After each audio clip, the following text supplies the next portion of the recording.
Okay, so we're here. Good afternoon, everybody. Welcome to ULT San Diego for the Aquarian series. This afternoon, the title of the presentation is Humility and Pride, which will be given to us by our own Elton Hall. Given the remarkable richness of what you're going to be looking at and studying in the near future, you'll find this very straightforward. If you are already a full bodhisattva, don't pay any attention to anything I say. It's for those of us who are still aspiring. One of life's lessons is the recurring discovery that what appears to be rather simple and straightforward is often profound and mysterious. Humility and pride fit this pattern. From a casual point of view, both are readily identifiable. Pride is that behold I know attitude that the voice of the silence warns about. Humility is the recognition and admission that one does not know. As just remarked, this is a casual standpoint and hardly scratches the surface of what they are. Pride is invariably listed as one of the 7 cardinal sins. Humility is typically considered a virtue. Yet we are often told to take pride in our accomplishments, being an aspect of self-esteem. And humility can be an excuse for doing nothing when action is required. We need to explore these fundamental attitudes more deeply if we're to understand them. The quotation in this week's Aquarian Almanac, the quotations in this week's Aquarian Almanac do just that. Theosophy teaches that ethics is applied metaphysics, which means that some metaphysical grasp of the nature of the human being and the cosmos is necessary for sound ethical action. Moral injunctions can be quite helpful, but are insufficient. Rules like always tell the truth, think of others when you act, and obey the law are perfectly fine rules of thumb, but they are only rules of thumb. It is not difficult to think of situations in which applying them literally may cause more harm than good. Ignoring a red traffic light to render aid in an automobile accident. Taking someone to the hospital when they are injured, even though it means missing an obligation. Or telling the truth when you know someone bent on great violence is looking for a person whose whereabouts you know, are examples of instances where rules of thumb seem woefully inadequate. Life is not stark black and white, but typically shades of gray. For a theosophist, it is hardly necessary to fully understand the whole of the secret doctrine, the eternal wisdom, before one can be ethical in thought and action. The 3 fundamentals and the twin doctrines of karma and reincarnation, understood at whatever level one can absorb them, serve as a metaphysical basis for ethical activity.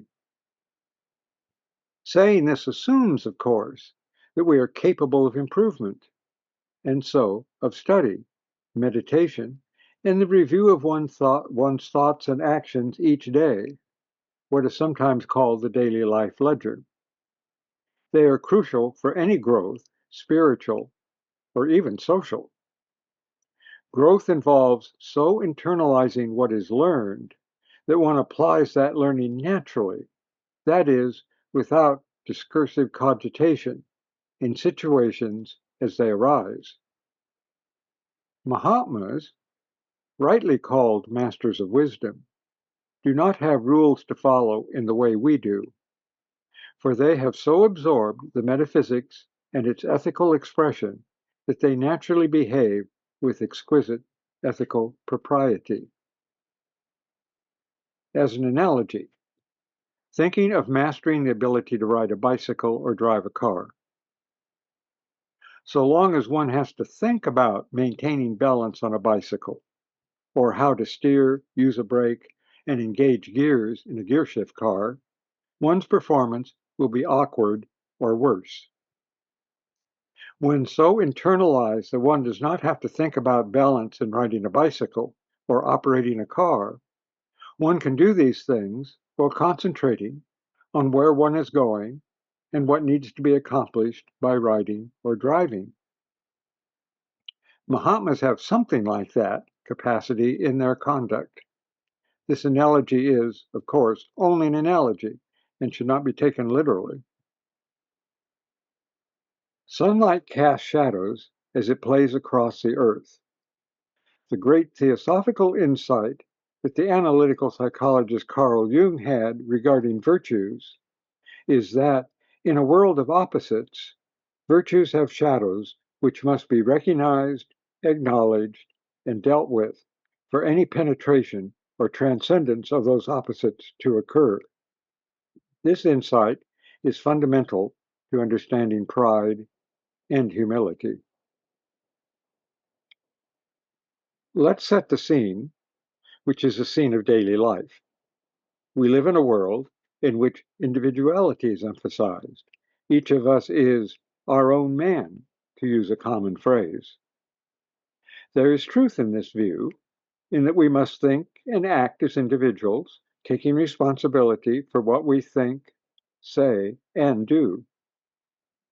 But what is this standalone individuality? It is not the ultimate or even a very deep truth.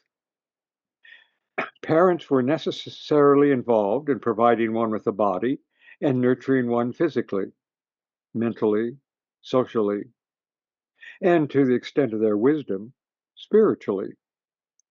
Teachers were involved in educating one, that is, introducing one to the world beyond the immediate family. Others, some by intention and some by seeming accident, provided what one experienced and learned from. There is not a meal that one provided by oneself. Others did the plowing, planting, growing, harvesting, preparing, and delivery of the food one eats. Others set examples from which each of us learned what to do and not do. There has not been a moment when we have not been dependent on others for what we are as incarnated beings, what capabilities we have developed, what options we have had in life, and how we see and understand ourselves and others. Theosophy was passed on by others, and everything we now cherish has come by way of others. All this is just a very concrete example of the one life in action. For Theosophy teaches that we are all instantiations of that one life, spiritual and material, and that what we ultimately are is that one life, and indeed beyond even spirit and matter. It is in this sense that all is illusion when contrasted with ultimate reality. But at whatever level we identify ourselves with that illusion at any time, the world external to that identification is real to us. As incarnated beings, we participate in that relative reality and must take it seriously, even as we are taught to seek beyond it for our real nature. As we learn to explore our lives from a metaphysical standpoint, we begin to realize the sacred action of the Agnisvatapitris in lighting up manas, our thinking principle, and the equally important work of the Bharadwaj in evolving forms capable of hosting that manas in ways that allow us for thought and, crucially, self-reflection. So as incarnate beings, for us, metaphysics of the one life teaches the necessity of ethical thought and deed, and teaches us much about pride and humility. Both involve so-called internal and so-called external attitudes and expressions. And karma teaches us non-interference, but compassionate service, both relevant to understanding pride and humility in relation to thinking and doing. Pride and humility are tied up with confidence and fear, and all four invoke discrimination, which has to do with both knowing and acting. What we find, upon a little reflection, is what ice skaters and skateboarders who use skate parks know. Life is a razor's edge where performance is involved. A railroad train's path, the railroad, is narrow compared to the surrounding territory. It must stay on the tracks or face disastrous consequences. The path of ethical interaction with others and with understanding oneself is likewise narrow. And though one might think of two tracks, one within, the other without, they are just one track. Only to the extent we understand ourselves can we be of real service to others. Such a view may tempt us to withdraw into ourselves and avoid dealing with others, which we call the world. But early on, the voice of the silence warns against withdrawing into the carapace of selfhood. We were not born for this inaction. The voice of the silence, the Bhagavad Gita, and works like Light on the Path all show ways of thought and action that avoid going off the rails. We each know some things, whatever they may be. We are therefore always in a position to be helpful. That may be nothing more than listening to another. It may involve asking questions. It may even involve making suggestions. It does not involve saying things like, "in my experience," thus turning away from another's concerns and changing the focus of the interaction onto oneself. This is a subtle form of pride.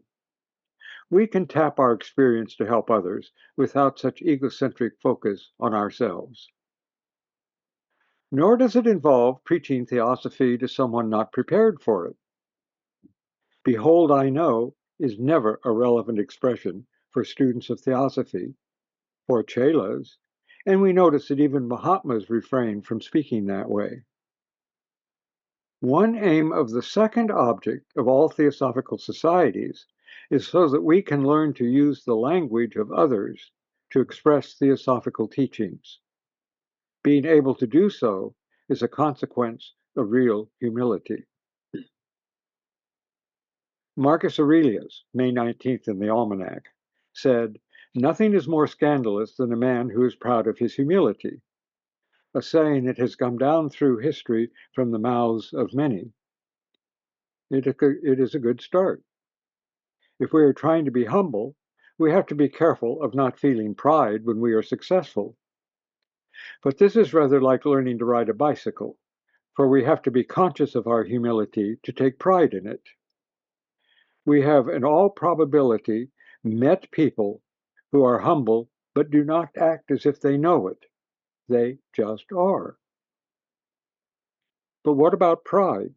Shouldn't we recognize what we've done well, what we've achieved, the good we have done? Yes, for if we do not recognize what we have done well, the daily ledger will record nothing but errors and nothing of learning. Here, however, pride is an egotistic substitute for confidence. As Paul Brunton said, May 19th, the ego worships no other God than itself. One knows what one knows, and there's no reason not to acknowledge it to ourselves. Yet we have to distinguish what we know from what we believe, especially what we fervently believe. The ego elides these two and boasts, "Behold, I know." Here the personal ego, the myopic sense of self patched together by the personality, binds us and prevents the natural humility of the soul. It also limits what we can do, for this deeper pride prevents the freedom required for dana and shila, generosity of spirit, and undistorted service to others. No wonder Confucius said on May 19th, "He who speaks without modesty will find it difficult to make his words good." For where we engage in pretense, which pride requires, we can only continue pretenses, for otherwise we will be found out.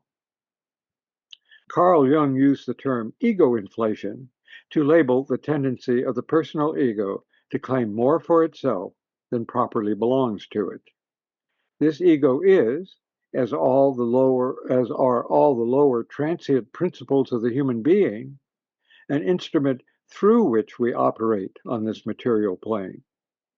Pride and pseudo-humility are ways the ego identifies itself as what is ultimately real when it is not. Confidence allows us to follow the injunction of Lao Tzu, know honor, yet keep humility, May 17th. And the Hermes quotation for this week, which you saw in the announcement, explains what this means. Letting go of pride, one will see that everything is a lesson and that one is glad to learn. In letting go, we gain the freedom that pride restricted. For as Thomas Merton said, May 18th, in humility is the greatest freedom. Confidence in what we know and what we do not know allows us to grow as individuals, which means drawing closer to what we really are and have always been, rays of the one life. Becoming in consciousness what we really are may seem a goal far, far away. But we begin from where we are, and this process necessarily includes serving others, however inadequate our help might be at this moment, and in doing so, learning from others. William Haller, May 18th, said, "Pride stops the process of search and discovery, or of distinguishing the true from the false, by which knowledge grows, while we go about extirpating not error, which is always with us, but our opponents, who may be wiser than we are." This feature of growth is encompassed by the phrase in the ULT Declaration that the true theosophist belongs to no cult or sect, yet belongs to each and all. Krishna Prem, May 21st, summed up our whole situation and incarnation when he said, "Pride implies duality, and all duality must be rooted out forever. Brahman is one, and the same in all, and only he who has developed the all-embracing compassion of a bodhisattva can attain the supreme enlightenment of a Buddha." The depth of pride, so the depth of humility, is expressed by a simple phrase in the voice of the silence. After setting out so much to be faced and conquered on the path to the condition of a bodhisattva, it warns, a sense of pride would mar the work. So long as there is any taint of separateness from others and the whole of nature, the dire heresy is present, however subtle, and must be confronted, acknowledged, and disposed of. It is no wonder that the goal seems lost in the distance. But we have been well taught how to proceed, turning desire away from the world and toward our higher, real nature, thereby transforming desire so that it strengthens the will to realize truth. Abbas Effendi calls this supplication, appealing to our higher nature. He said, May 22nd, "The act of supplication removes earthly desires from the heart, as polishing removes dust from the mirror. Doing so allows the higher light of our being to reflect in our lower principles without obscuration, distortion, or loss."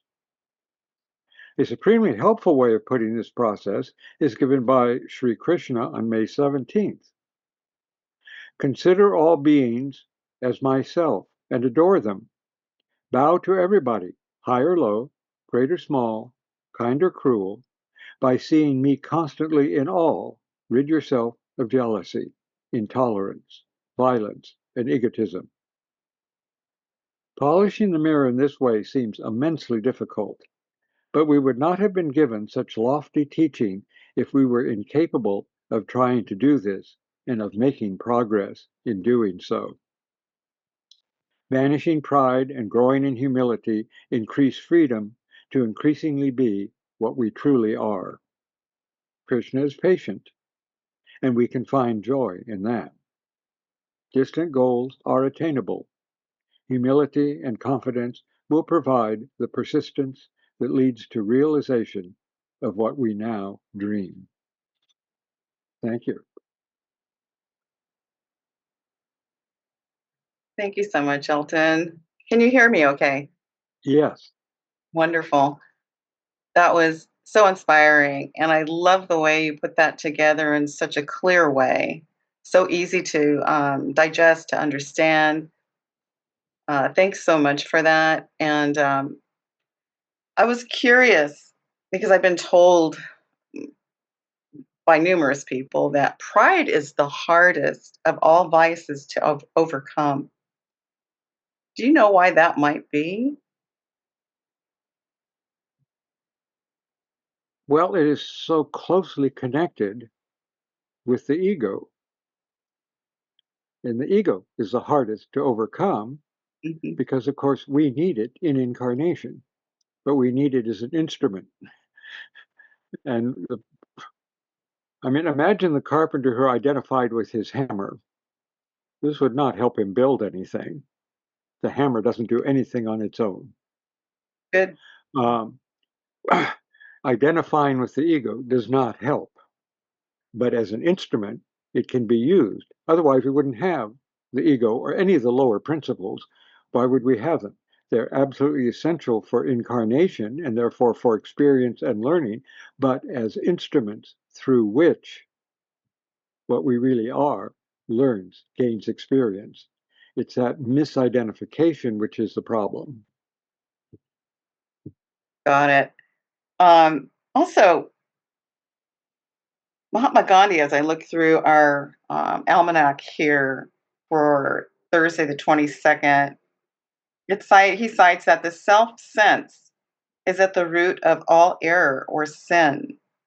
Where the word I has been extinguished, there is no sin.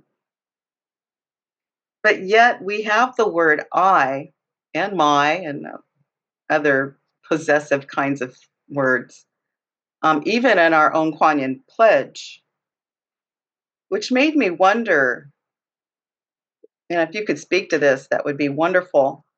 It seems like there's different levels of the pride that we need to overcome, different degrees, very subtle in some cases, um, that we need to recognize and overcome in ourselves through, well, sheer frankness, I guess. Um, but that there are these different levels that we're constantly being introduced to in ourselves. Would you agree with that or give an example of that? Oh, no, I think that is absolutely true. If the human being is sevenfold, if the cosmos is sevenfold, and HPB says in the Secret Doctrine, each one of those seven can be considered sevenfold, which gives you 49 just to start with. Um, uh, the ego, at least, is sevenfold. And therefore, yes, one can, and I think we've run into people like this, where at some level, there just is no ego there. Right. But at another level, there likely may be. I mean, we can't judge others, but it seems to me, yes, the whole point of conquering something at some level is so one can face it at a deeper level. Otherwise, the notion of a ray coming down wouldn't make too much sense. But it comes down through, well, like Hermes Trismegistus says, through the seven planets, so to speak. Well, each of those levels, there are things to be dealt with. So, Right. It just seems like there are, excuse me, it becomes more and more subtle, finer, refined as you go. I'm going to stop for a moment because we got a couple of hands up. David? Oh, thanks, Elton. Good to see you. good to see you, David. Yeah. I was thinking one way the word pride is sometimes used, and you reminded me of that when you talked about gave the example of the carpenter, is that someone who takes pride in their work.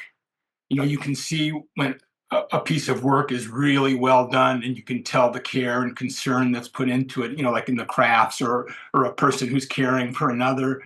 So I'm wondering what might be a better term or idea to express that in a person than saying, he takes pride in his work.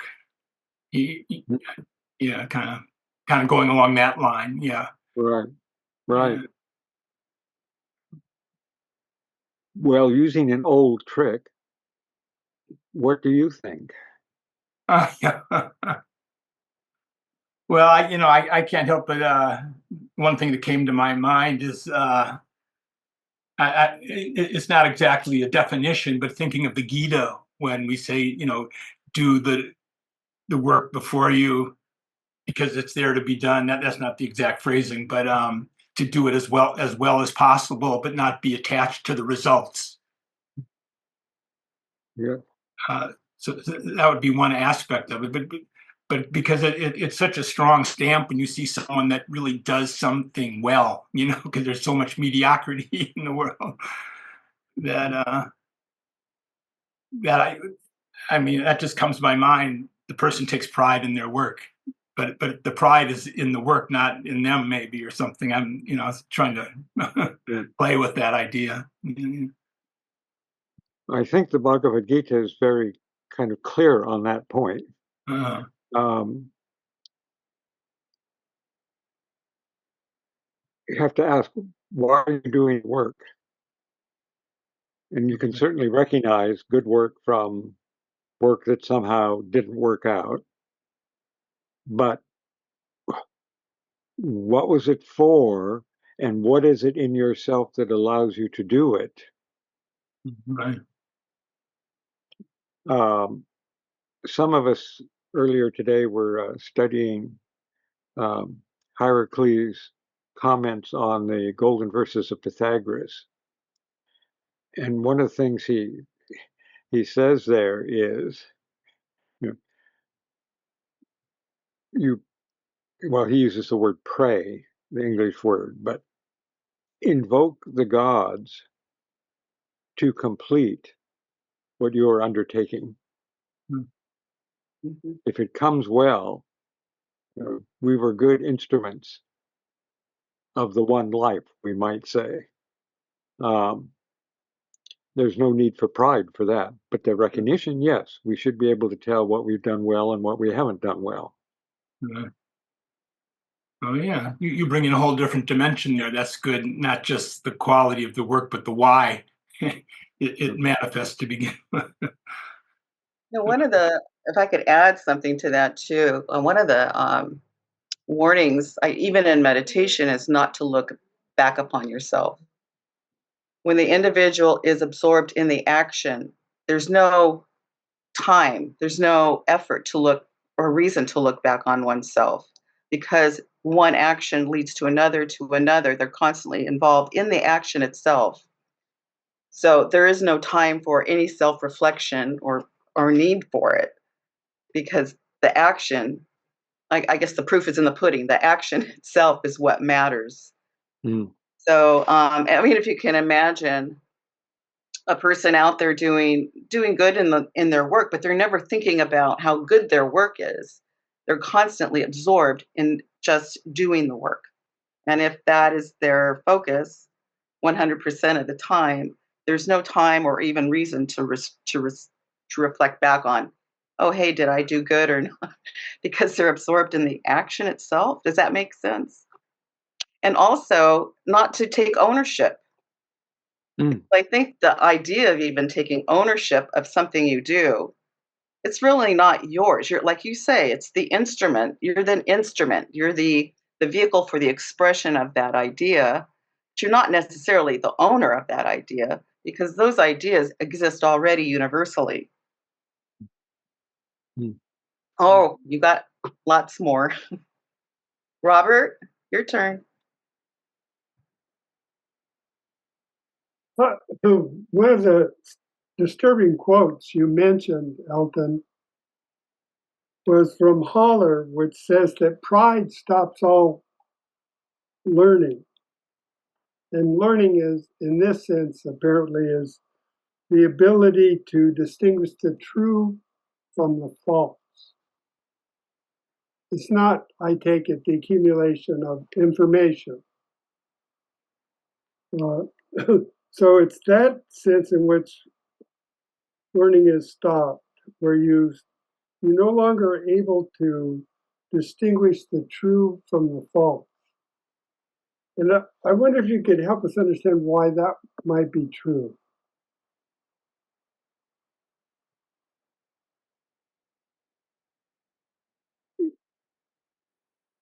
You'll probably remember once the Dalai Lama said, when somebody asked him how he felt about having so many enemies, when he said, an enemy is your teacher, just like a friend can be. If I label something as in opposition to me, it doesn't have to be an enemy. Some nuclear physicist tells me there is no soul and blah, blah, blah, blah, blah, blah, blah. Do I have a reaction that just won't listen to what that person is saying? Or is my reaction, now, what is the truth in what this person is saying, however little it may be? Can I glean that? Because it's through that I can talk to this person and maybe suggest other perspectives that would be more suited to the soul. That's, I think, why he says we don't extirpate the pride and all of that. What we do is we extirpate the people that we come to see we're in opposition to. In other words, we dismiss them. Dismissing them doesn't do anything about our own mix of, to use a general words, virtues and vices. But in doing that, if I can't learn from others, even those whose views I could not accept, if I can't learn from them, understand anything about them, how am I ever going to distinguish what is true from what is false?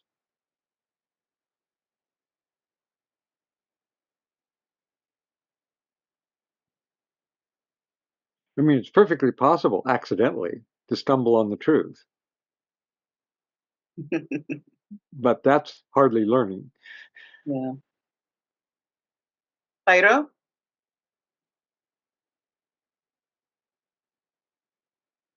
Jairo, do you have your hand up? Okay. I don't know if it's Jim or Michelle or both of you, but either one of you, you have the floor. Yes, thank you very much, Elton. Just one thing that I want to make a point. I have a question, then just a comment. The question is, fundamentally, are you saying that pride is, spiritually speaking, constrictive, and humility, spiritually speaking, is expansive? That's the question. Secondly, just a point. I wonder if we trained ourselves in our culture to recognize and appreciate excellences, the excellence, wherever we perceive it, to celebrate it, would that then increase our pride in being a human being? And if so, isn't that where the pride really should be? But there's no shame in being proud of being human.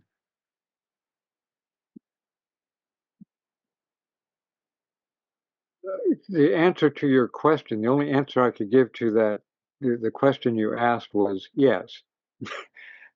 You stated very nicely one of the points I was trying to make, that humility allows for the expansiveness that both that helps one learn and helps others. Pride constricts that both ways.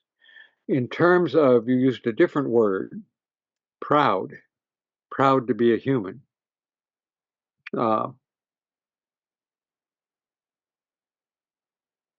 There are Buddhist texts which say we should be very grateful to be a human. So I'm not quite sure how you mean proud to be a human. If you mean proud to be part of the human race, yes, but then I don't think that's pride in the way we think of pride when we think of virtues and vices. It's acknowledging a very special position in the cosmos that under karma we have come to, and dharma suggests we should be making the best we can of it. Well, what I'm trying to get at there is, it just seems when the mind, including the heart, grows up in a culture in which people make it a point, beginning with elders, to acknowledge, celebrate, draw attention to excellence, moral, spiritual, intellectual, physical skills, you name it, the broad spectrum of the shining, the scintillations of the spirit in the mind and in the human beings. Wherever this is perceived, or even the germ of it is perceived, to appeal to it does something to a person's whole psychology and the sense of constricting in, because our culture wants to convert everything into money, fame, etc. You have one good quality and pretty soon it's ruined. But so if you had this, it just seems to me it would allow you to cultivate excellence in something, but it would round it off, because part of it is recognizing it and celebrating in others. If you've grown up that way, then you're at ease with doing well, because you're capable of putting it in perspective. Look at all the other human beings. And then I'll just end with this one thing, because you're so good with Chinese. Isn't it true that the ancient Chinese artists, classical artists, that when they made some of these beautiful paintings that we managed to have come in contact with, that they also put a flaw in them deliberately to keep away jealousy and pride on their part? The more beautiful the porcelain vases, somewhere they would find a place to put the slightest bit of imperfection, so that it wasn't totally perfect, because they knew it wasn't. No one else might see the flaw, but they know it's there. And so wasn't that a way of kind of making sure that they don't fall into the false thing of pride and not recognizing their predecessors or their masters to whom they were apprentices, etc., etc., etc.? That's a lovely point. Thank you. I want to just check in before I go to Monica. I want to see if Hero is there. Yes, I couldn't find my unmute. Okay, so Found it. mm, mm, so mm, so Did you? what's going on? What's going on when one is dreaming and one identifies the I with a character in a dream? When something's going on in the dream, and somehow I'm in it. Is that I Does that I come with the egoic baggage?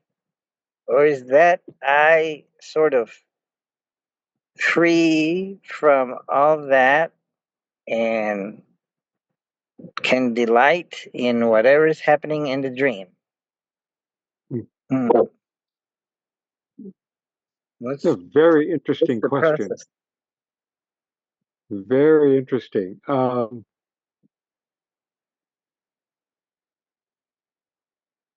I don't know. The dreams I tend to have, which are fairly random and inexplicable often, it's just whatever I take myself to be is right there in the dream, usually as a point of view. Doesn't have a body accompaniment and all of that. But I've heard about lots of different kinds of dreams, some of which I have never had. So I really don't know how to answer that, except it seems like the I in the dream is just like the I that's awake with all that baggage.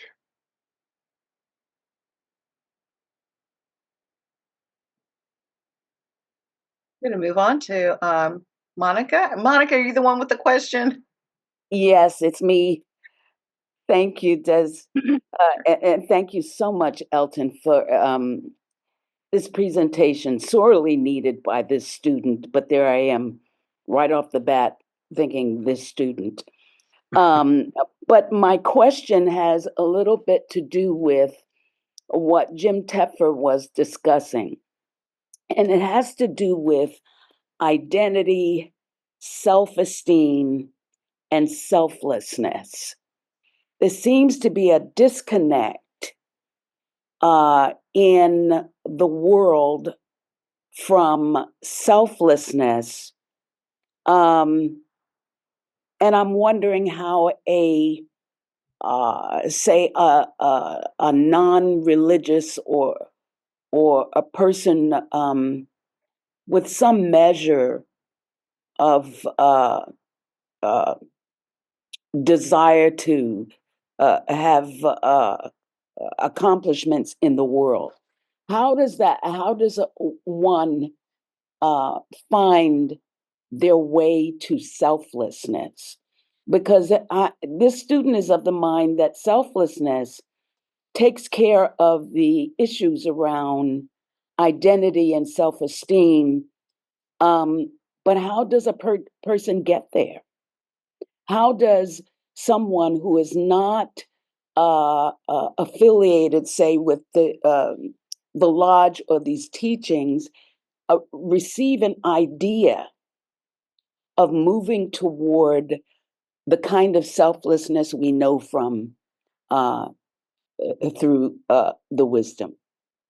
Because there are plenty of people who it seems to this student anyway, who don't know that there's something outside of their personal ambition and hold on to it like it's like life or death.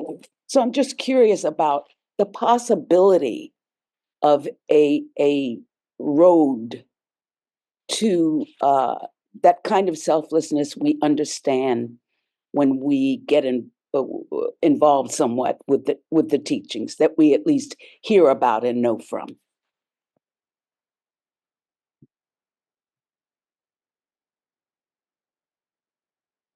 This is kind of in part why I referred to the second object of the Theosophical Societies, which is, to study all these different spiritual traditions.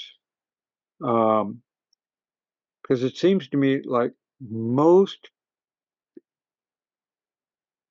anybody you would encounter,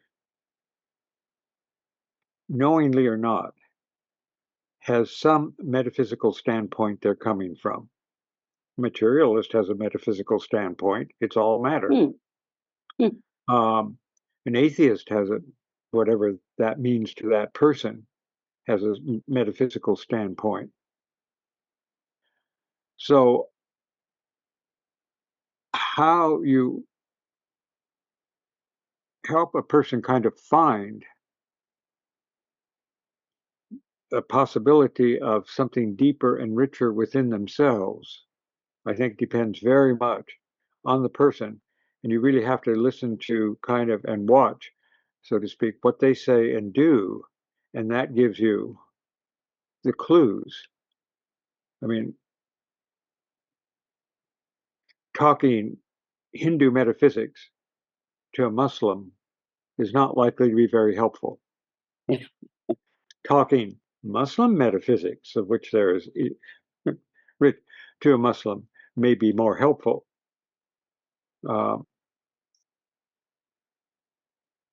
Since I can take no credit for it, about 6 months ago, I had a dream in which I gave a sermon in a fundamentalist Christian church.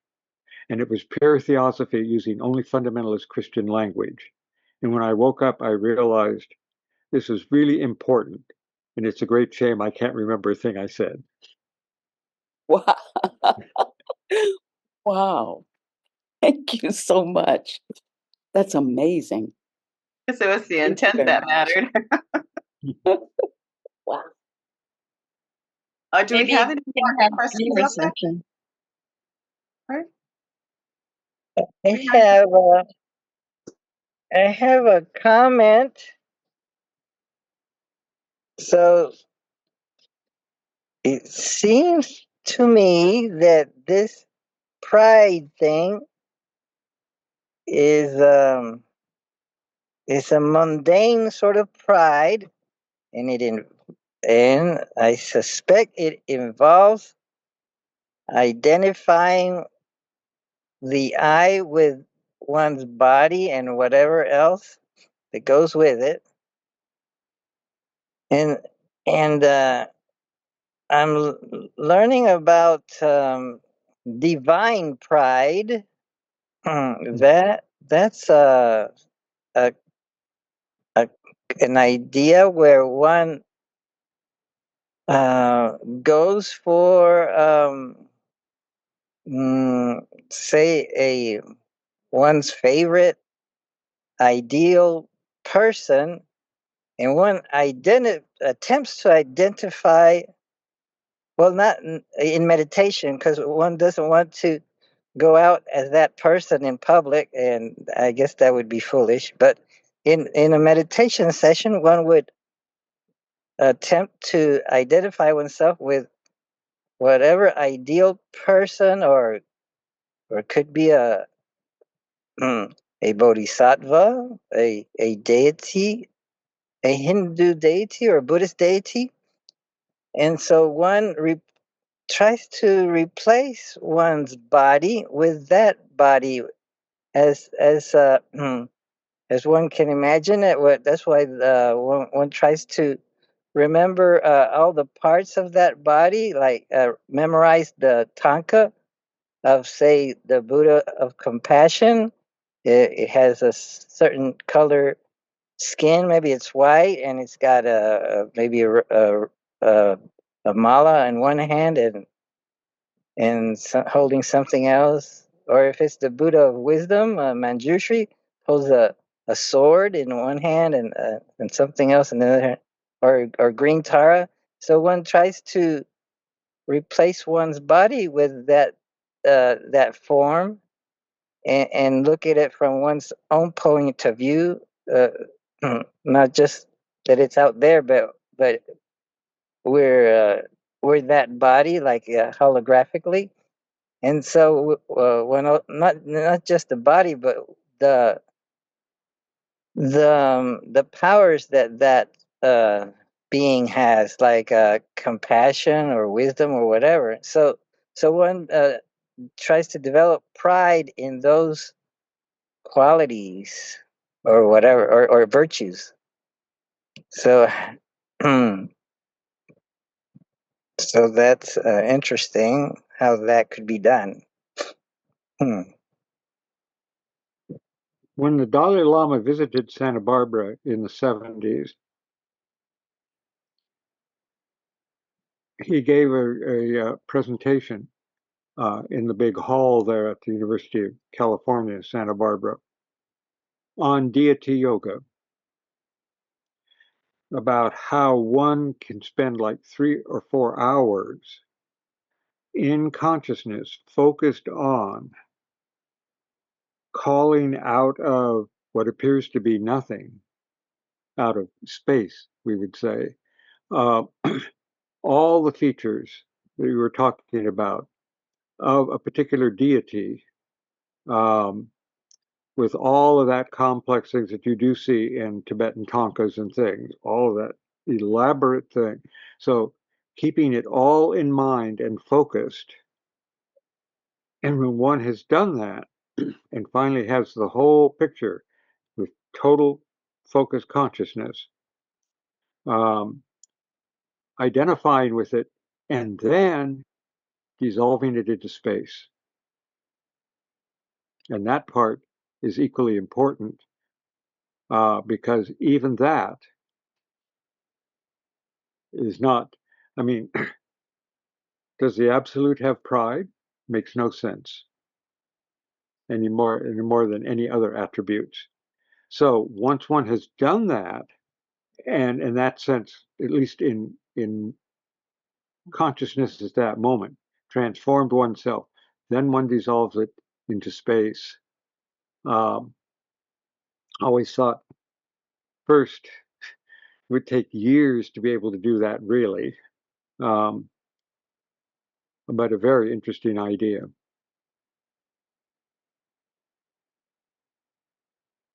Thank you. Jonathan. Okay, thank you. Thank you, Alton. Beautiful, wonderful talk. Hope we can put that in writing someplace and read it and reread it and, assimilate it. I was thinking about our topic is a little bit like you can't do this and you can't do that. You can't be proud. And if you focus too much on, I got to be humble, well, then I'm kind of proud about my humility. And in a positive context, would it be something like, and I was thinking about Krishna Prem with the non-duality, right? Somehow that gratitude and reverence might be the plus, the thing that you can do, the positive thing.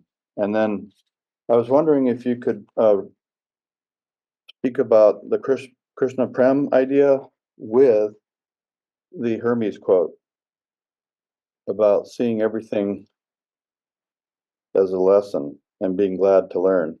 So it might be kind of a stretch, but the non-humility and the gratitude or the glad to learn aspect. I always appreciate, Jonathan, your easy questions. Oh, sorry. No, it's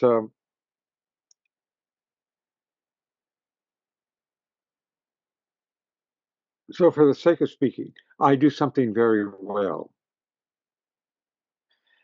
How many people, indeed, how many entities stand behind my doing something well? Every intelligent cell in the body, every molecule, every atom, every hierarchy of being, all those people I mentioned early on, parents, teachers, and so on. We did something well. The one life did something well through this point. The more I can think like that, then the more I learn from everything and everyone, it seems to me. The more I think, well, I'm here and you're there and we're separate, the less I can learn. Because, of course, I can't be you. once I've separated everything out that way. And yet, I can't do anything with all of that, without all of that right there behind me. And who knows what hand above if I'm doing well. I think that puts pride in its place and gets back to what Jim was talking about. Isn't there some sense in which we could have pride in us, in we're all human beings and so on? And that makes sense to me. Thank you very much. Like that a lot. And, you know, when we do perform or build or put to work our creative being, it's almost like we could say we are not the originators of it, that we give it to the universe because we received it from the universe. And in that, there is a great reverence. Hmm. And that way, there is no ownership. There's nothing to own. Hmm. And when we even think about ownership, or even the word my, puts out a certain electric current in the system that actually offends the heart. I don't know, but try this out when you get a chance and use the word my and be cognizant of what's going on in the system, because sound is very, very important.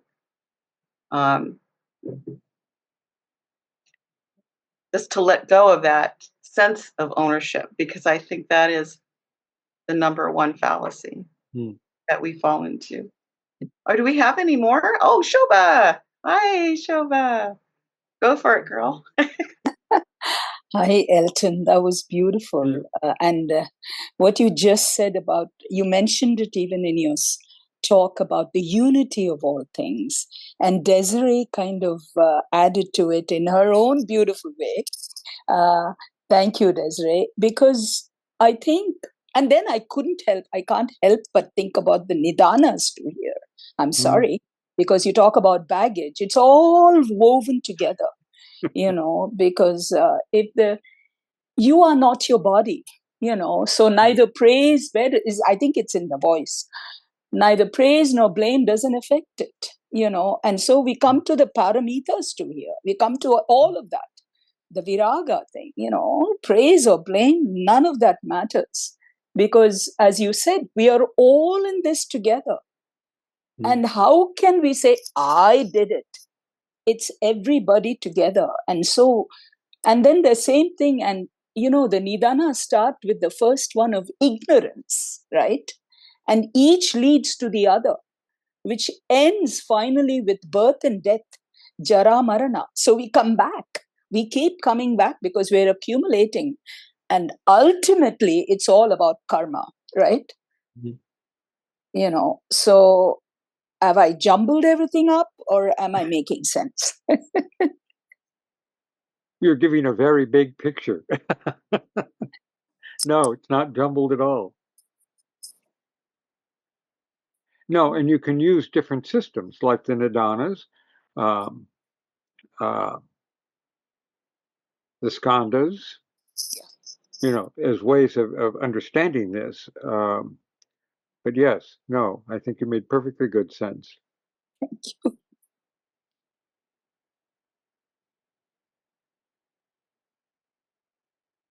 David. I'm sorry. David? Yeah. So tell me, Elton, is it a rigged game? We can't take credit, but we have to take responsibility.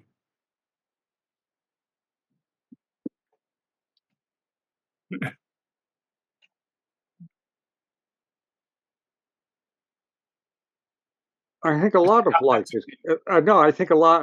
You make me think. A lot of life is like that.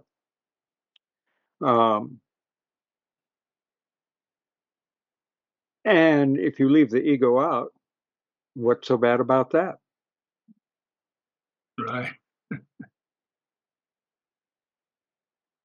Good point. Yeah. If we don't have any more questions, I'll read. We do have a message here in the chat from Laura. She writes, in regards to having satisfaction over one's work, we could consider, as Leonard Bernstein said, quote, when I can make the music out there sound like the music within, I am in heaven, end quote. Is it a matter of the subjective and objective becoming one? There is a harmony between the inner and the outer, but it is just a moment in time, and one should not be attached to it. Thank you, Laura. Yes. And Avra says, thank you. I should get going. Have a good evening. Good evening to you, Avra. Righty. Now to chat, and we'll see if we have any more. You know, with a lot of what's going on in the world today, especially national pride, this is, I guess, a conglomerate of pride. And different people have pride for their nation for different reasons. Is there a positive takeaway on national pride versus I can imagine some of the negative things about national pride, but it seems like there should be a very positive aspect to it as well. I wonder if you could speak to that at all.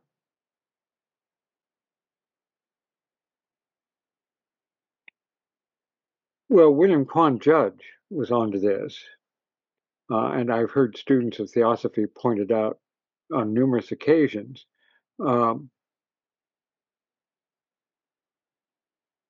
The ideals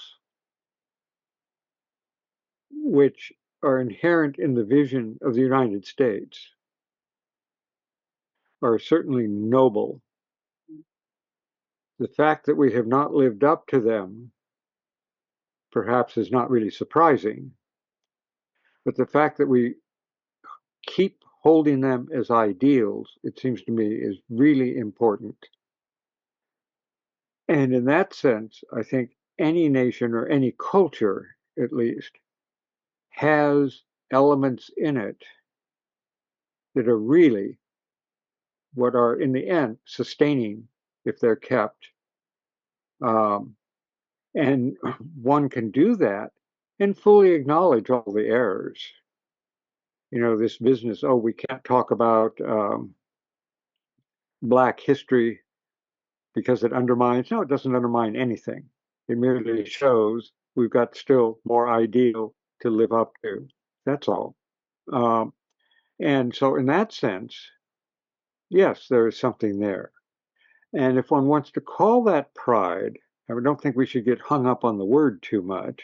Okay, call it pride, but recognize it's not kind of what the almanac for this week is focusing on and trying to talk about. And it's an aspiration. It's a high ideal, an aspiration, something that and it's interesting because why would a people have that high ideal? It must already exist in its perfect form already, so that we can express it or learn to express it in its many subforms. I don't know. But it is a process of learning, right? Let me see if, Laura. That is, we are all striving to rally around a high ideal. And so if we can see our nation under that ideal and we try to rally around it and live up to it, that is a positive form of nationalism, I would think. And, you know, when we think in terms of the globe and all the different nations and how important each one is in the fabric of our humanity. So we then begin to take our nationalism and see it as part of the fabric of the whole of humanity. And we begin to value each of the nations and the ideals that they are struggling to rally around. And we begin to see that all those ideals encompass the whole of our humanity. And we begin to see non-separateness. Well, Laura. But, sometimes the meditation is kind of like, imagine one of the nations disappearing. I can feel a piece of me dying as soon as I think about that. Whether they're Chinese or Russian or Italian, all of them express a portion of ourselves. That's true. We're reflected in everyone. Yep. Thank you. Very nicely put. I thought I saw Jonathan.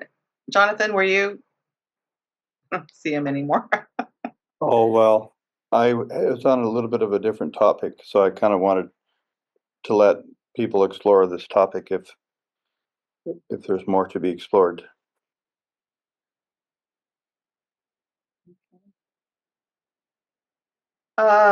I don't see any more hands. Excuse me.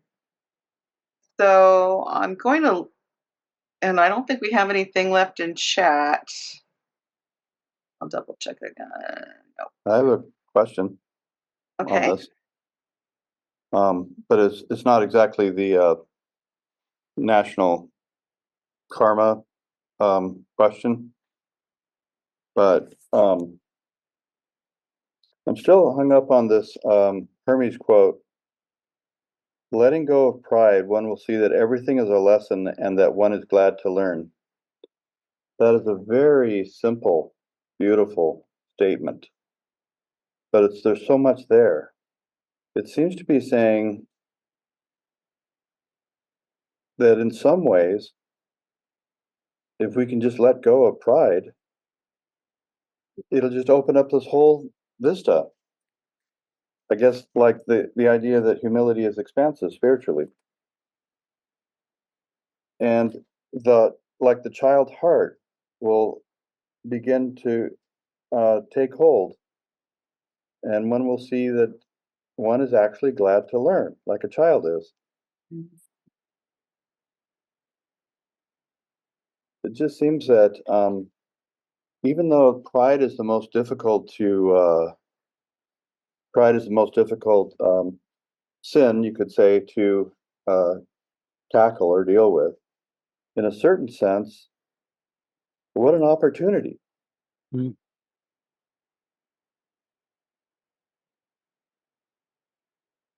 Well, there are reasons why various traditions, including the voice of the silence, refer to real spiritual advancement as regaining the child state. And I think you put your finger on it. The child takes such delight in learning, and there is no pride there. There is joy. And one can certainly take joy in the, despite all, in the whole of humanity, but in various things that everybody does, one can take. What pride does is block that. And that's how one doesn't learn, because you do something really well. You do it better than I've ever done it. And pride makes me defensive. And I may even belittle what you have done because I recognize it's so good. Well, you don't learn from that. I mean, I don't learn from that attitude. But you see this childish joy, willing to learn from everyone, everywhere. People that we know are not all that nice people. The child is just delighted to see. There should be a lesson in that. Yeah. That's great. That's a great observation. Laura? In terms of the childlike state.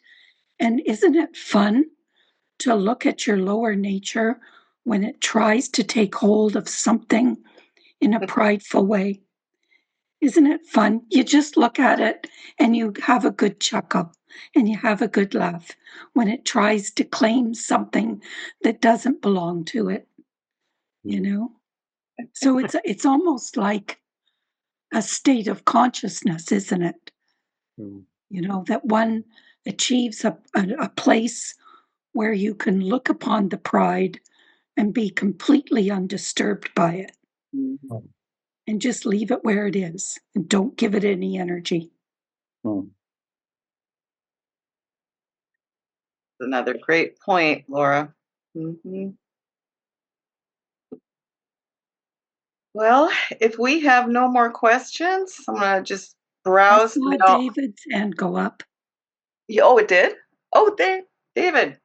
Oh, just from what was just discussed, I just thought maybe a good one definition of pride might be pride is when we identify with the part Mm. and we forget that we're the actor that plays, Yeah. many parts.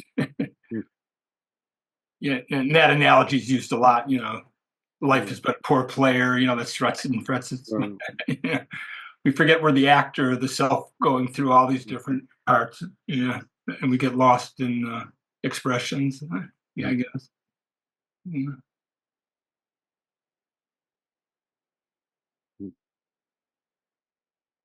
Okay. So I'm gonna try this again. Because we are at just about a quarter of the hour to the hour. Um, thank you so much, Elton. We Thank you, appreciate Alton. your words, your gift for us today. We hope you come back. Laura, did you have anything else to say? Oh, just thank you, Elton. It was a wonderful contemplation. Yeah, Well, certainly thank was. everyone here for such wonderful questions and comments and responses. Thank you. Thanks, Cesare, for sharing. Yes, thank you. You're welcome. Thank you, Elton, so much. Gonna let everybody go now, and I wish everybody a very enjoyable, relaxing evening. Hope to see you again next Saturday. By the way, next week is Noetic Ethics. So it'll be somebody from the Theosophical Society. Oh. So, All right. all right. Thank you all. Thank you. Okay. Namaste.